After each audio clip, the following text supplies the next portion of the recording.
मेरी आंखों के सामने लाखों की तादाद में उमड़ के आया पूरा हिंदुस्तान। झील में पानी बरसता है हमारे देश में, झील में पानी बरसता है हमारे देश में। खेत पानी को तरसता है हमारे देश में, खेत पानी को तरसता है हमारे देश में। जिंदगी का हाल खस्ता है हमारे देश में, दूध महंगा खून सस्ता है हमारे देश में। राजस्थान की इस पवित्र सरजमीन पर, वीरों की सरजमीन पर ये जो लोग उमड़ के आए हैं मेरी आंखों के सामने, जहां तक नजर जा रही है वहां तक सिर्फ अवाम ही अवाम है। ग्राउंड छोटा पड़ गया है। लेकिन मैं आपसे एक बात कहना चाहता हूं कि राहुल जी थोड़ी देर में पहुंचने वाले हैं और वो आप पर नजर रखे हुए हैं कि आपके अंदर जोश कितना है, आपके अंदर जज्बा कितना है, जिंदादिली कितनी है। तो मैं चाहता हूं कि दिल्ली वाले भी आप पर नजर रख रहे हैं, तो यहां बैठा हुआ एक एक शख्स आज उसी जोश के साथ रहे जिस जोश के लिए कांग्रेस का कार्यकर्ता पहचाना जाता है। हम आतिशे सोजा में भी हक बात कहेंगे, कुंदन की तरह दहर में ताबिंदा रहेंगे।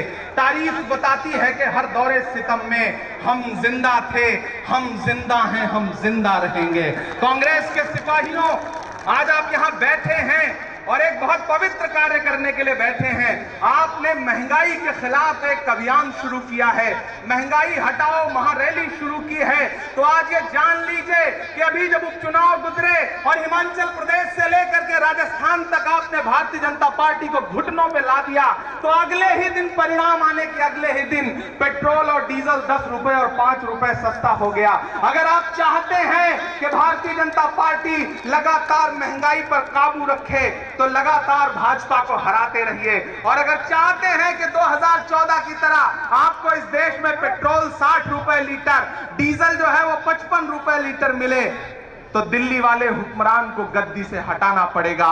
अगर नहीं हटाएंगे तो उन्होंने छोड़ रखा है लोगों को, आम आवाम को परेशान करने के लिए। उधर मोटा भाई छोड़े गए हैं, आगे निर्मला ताई छोड़ी गई हैं, फिर विपक्ष को परेशान करने के लिए सीबीआई तो है ही, आगे जो कुछ थोड़ा बहुत बचेगा उसके लिए महंगाई छोड़ दी गई है।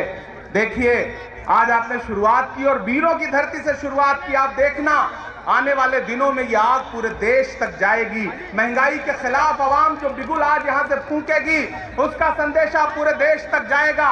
मेरी आंखों के सामने राहुल जी के बड़े बड़े कटआउट हैं, आदरणीय सोनिया जी के कटआउट हैं, प्रियंका जी का कटआउट हैं। आपको याद होगा जब किसान, इस देश का किसान इस तानाशाह सरकार से ये कह रहा था कि कृषि कानून वापस ले लीजिए, ये नहीं मान रहे थे। राहुल जी एक दिन पंजाब से ट्रैक्टर पर बैठे और ट्रैक्टर से चल करके हरियाणा से लेकर के दिल्ली तक आते हुए उन्होंने सरकार से कहा कि कांग्रेस किसानों के साथ खड़ी है। ये सरकार जब फिर नहीं मान रही थी तो एक दिन राहुल जी अपने घर से निकले और पार्लियामेंट तक ट्रैक्टर चला करके उन्होंने कहा कि किसानों की बात आपको माननी पड़ेगी। राहुल जी ने यह बताया कि ट्रैक्टरों से सिर्फ खेत नहीं जोते जाते हैं, तानाशाही वाली सरकारों के गुरूर भी जोते जाते हैं। और आपने देखा कि मजबूर होकर के नरेंद्र मोदी जी को एक दिन टीवी पर नमूदार होना पड़ा और यह कहना पड़ा कि हम कृषि कानून वापस लेते हैं। आपने उस दिन उनका थका हारा चेहरा देखा था, लगभग उन्होंने आंखों में आंसू ला लिया था। किसानों से अपना रिश्ता जोड़ते हुए बताया था कि हम आपको नहीं समझा पाए, लगभग रोने वाली मुद्रा में आ गए थे। लेकिन किसान समझता है कि 700 शहादतें लेने के बाद अगर ये सरकार मजबूर हुई तो उसके ताकत और उसके दम की वजह से मजबूर हुई। नरेंद्र मोदी जी पार्लियामेंट में खड़े होकर के जब ये कहते हैं अरे कांग्रेस ने क्या किया, कांग्रेस ने क्या किया इस देश को 70 साल में, तो कभी कभी मुझे लगता है कि मैं कहूं उनसे कि आप पिछले 7 सालों में जो कुछ भी बेचने की कोशिश कर रहे हैं वो सब कुछ कांग्रेस ने ही तो दिया है।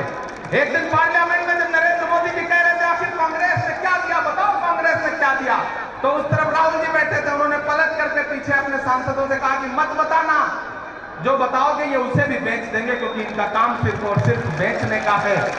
कांग्रेस के सिपाहियों, आज आपने एक बिगुल फूंका है, मैं फिर से कह रहा हूं, ये राजस्थान है, इस राजस्थान की मिट्टी में, इस राजस्थान की सादगी से बड़ी बड़ी नुमाइश आती है, इस राजस्थान की रेत के सहरा से बड़ी बड़ी बारिश आती है। और दिल्ली की सरकार जब यहाँ साजिश करती है तो उसकी साजिश भी हारती है। ये राजस्थान ने बीते दिनों में दिखाया है। मैं यहाँ खड़ा होकर के, आप धूप में बैठे हैं, मैं आपके धूप में बैठने को सलाम करता हूं। हम यहाँ मंच पर बैठे हैं, आप नीचे बैठे हैं, इसका यह मतलब नहीं कि हम महत्वपूर्ण हैं। आप कांग्रेस के कार्यकर्ता ज्यादा महत्वपूर्ण हैं। आप ऐसे लोग हैं जिन्होंने पिछले 20 साल से 25 साल से कांग्रेस का झंडा अपने कंधों पर उठाया है और कांग्रेस के इस झंडे को झुकने नहीं दिया है। इस झंडे से आपका रिश्ता सिर्फ राजनीतिक रिश्ता नहीं है, आपका रिश्ता जो है वो जज्बात का रिश्ता है, सांसों का रिश्ता है। ये जो लहराता हुआ कांग्रेस का झंडा है, दिल्ली की गद्दी इसका इंतजार कर रही है। हम 2024 में दिल्ली छीन करके ये बताएंगे कि अगर आवाम के खिलाफ कोई सरकार जाएगी तो उसे रहने नहीं दिया जाएगा। यहाँ माएं बैठी हैं, मैं अंत में बस आपसे एक बात कहता हूं, मेरी माओ बहनों, जब अंत में इतना कहते हुए कह रहा हूं कि जब आप रसोई में गैस जलाती हैं तो ऐसा लगता है गैस के बर्नर के साथ आपकी आत्मा को भी ठेस पहुंच रही है। जब आप कढ़ाई तेल में सब्जी बनाने के लिए रसोई का तेल डालती हैं कढ़ाई में, तो मैं जानता हूं कि उसके साथ आपके आंसू भी गिरते हैं, क्योंकि वो बहुत महंगा हो चुका है। इस देश की सरकार को इतना लिहाज नहीं कि कॉमर्शियल गैस का सिलेंडर एक दिन में 266 रुपए महंगा कर दिया जाता है और आवाम का जरा भी ख्याल नहीं किया जाता है। मैं आपसे ये कह रहा हूं कि राहुल जी ने जो बुगल फूंका है वो इस देश को एक नई दिशा देगा। महंगाई के खिलाफ ये अभियान और बढ़ेगा। और दिल्ली में जो हमारी रैली रोकी गई, राजस्थान ने ये करके बताया कि दिल्ली के हुक्मरान, तुम कितनी भी कोशिश करो, राजस्थान तुम्हारे सामने सीना खोल के खड़ा रहेगा और डरेगा नहीं। मैं आपका बहुत बहुत धन्यवाद करते हुए कह रहा हूं कि मोहब्बत की, सियासत की, बगावत की, नफासत की मैं एक जिंदा गवाही हूं। मैं राहुल का सिपाही हूं। बहुत शुक्रिया, बहुत धन्यवाद।